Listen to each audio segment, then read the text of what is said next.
Everyone, সুপ্ৰভাত। দেখিছেনে গছবিলাকে ইমান গৰমৰ পিছত বৰষুণ দিওঁতে কি মানে সুন্দৰ হৈ উঠিছে গছখিনি।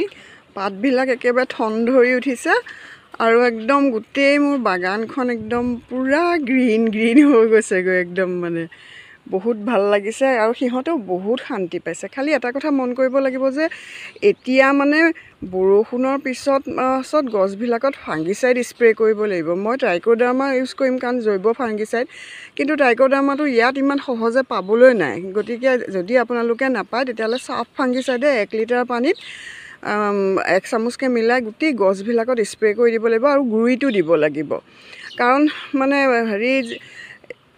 কাৰণ বৰষুণ যোৱাৰ পিছত গছবিলাকত ফাংগাছ লাগে, সেইকাৰণে ফাংগিচাইড স্প্ৰে কৰিব লাগিব। এটা কথা মন কৰিব লাগিব যে এতিয়া কোনো ধৰণৰ সাৰেই দিব নালাগে, কাৰণ মানে বৰষুণৰ পানীত প্ৰচুৰ পৰিমাণে নাইট্ৰজেন থাকে। দেখেই বৰষুণ দিয়াৰ লগে লগে গছবিলাক ইমান সুন্দৰ সজীৱ হৈ উঠে, নতুনকৈ পাত মেলে। সেইকাৰণে একো মানে সাৰেই দিব নালাগে। ঠিক মানে অক্টোবৰ মাহৰ পূজাৰ আশে পাশে প্ৰত্যেকজোপা গছতে মই সাৰ দিম। তাৰ কাৰণে মই 1 মাহমানৰ আগতে সাৰ যোগাৰ কৰি থৈছোঁ।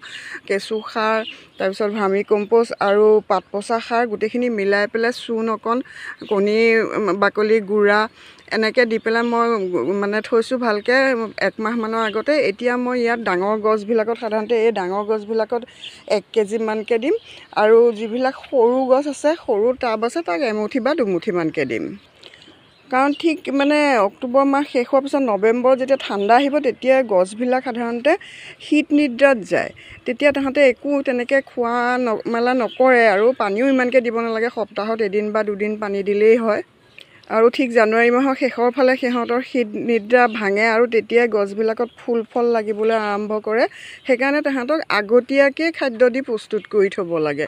আৰু তেনেকুৱা কিছুমান নিয়ম মানিলে আচলতে টাবতো গছ বহুত ভাল হয়। কাৰণ এজোপা মোৰ এই টাবত লগা গ্ৰ' বেগত লগা চিকুজোপাই প্ৰায় 15-20 কেজিমান লাগিছিল, আপোনালোকে দেখিছে ভিডিঅ'ত। আৰু এজোপা ৱাটাৰ এপুলজোপাও বহুত লাগিছিল। এনেকুৱা নিয়মবিলাক আচলতে মানি চলিলে গছবিলাক ভাল হয়। টাবতো মানে প্ৰচুৰ পৰিমাণে শাক পাচলি ফল মূল লাগে। বৰষুণৰ দিনত যদি টাববিলাকত পানী জমা হয় তেতিয়াহ'লে এনেকৈ এঢলীয়া কৰি দিব লাগে যাতে পানীখিনি ওলাই যায়।